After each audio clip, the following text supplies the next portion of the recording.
So one of the first Easter eggs you would have seen is actually in the trailer, and it got cut from the game itself. In these glasses, you would have been able to see a jigsaw piece from Banjo-Kazooie. You can see it here in the trailer, but it got cut from the final game. As you can see, it clearly represents a Jiggy. It's gold and everything from Banjo, which is pretty cool.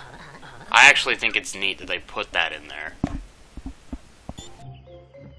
Another thing I noticed, it might not be worth mentioning, but there's a G50 on the door right here.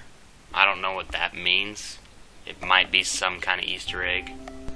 Shovel Knight isn't really an Easter egg because he's a main character in the game, but I thought I'd just mention him anyway, just in case.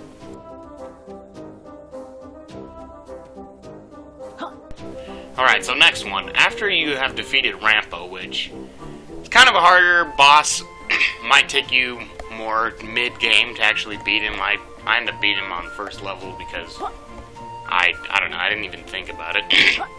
But you'll see various designs on the side of him, and they're actually like old-style controllers. Like there's a Super Nintendo controller, I've heard there's a Mega Drive controller, and there's one of them looks like it might be a PlayStation controller. There might be like a Nintendo 64 controller on there, but I can't really tell. It's kind of hard to see. It's a little blurry. So these next ones aren't really that big of Easter eggs, but you'll notice Trousers Worldwide Incredible Traders spells out Twit. And the same with Rectro's, Amazing Rectro's Software Entertainment. It spells out Arse. Not sure if they, I'm pretty sure they did that on purpose, but I'm not sure if that's really an Easter egg or not. So this next one is more of like a jab at Microsoft. You'll come across these inept enemies, which are basically Kinect sensors that attack you. They're really annoying. I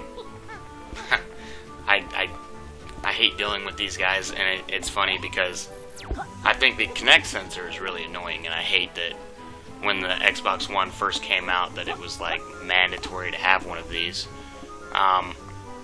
So yeah, it's kind of one of their jabs, and further proof of it is in their digital art book, which, as you see, they at one point they actually had ideas to just make basically just a Kinect sensor as an enemy.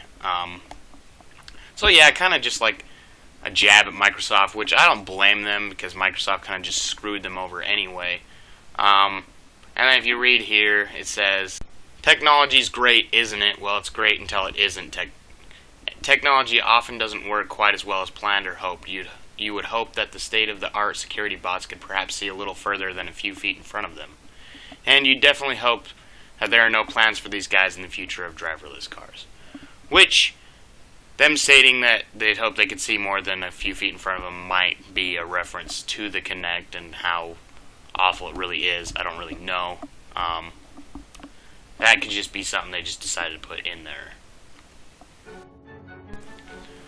So when you get to the library, you'll find multiple random books. Along many are like 50 Shades of Grey. But you'll find Jetpacks and Butlers, which is a reference to Conker's Bad Fur Day, which that's kind of cool. And obviously you'll come across Cardos, the god of ore, which is